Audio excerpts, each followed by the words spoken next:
只一刻好感太不可信嗎？喜歡等於了解愛情嗎？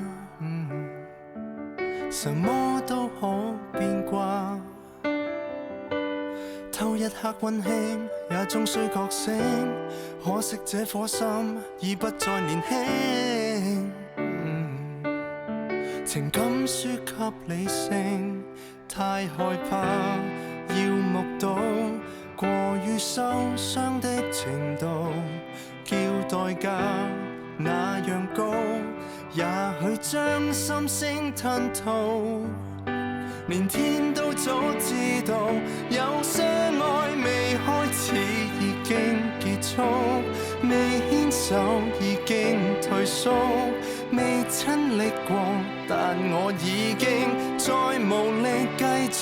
有些痛未懂得痛到會懂，未親手抱擁過，但我都猜得透結局。未有親吻過，未有爭拗過，未開始相愛都應該結束。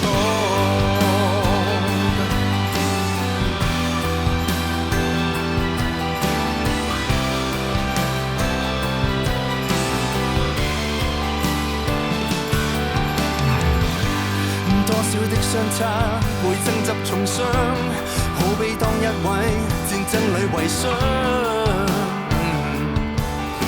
無非出於勉強，抱憾過也就懂，學會放手的難度，卻令我明悟到愛這東西的深奧。朋友方可解路，有些愛未開始已經結束，未牽手已經退縮，未親歷過，但我已經再無力繼續。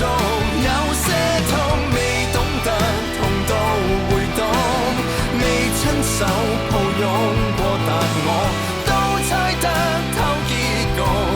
未有親吻過，未有爭拗過，未開始相愛都應該結束。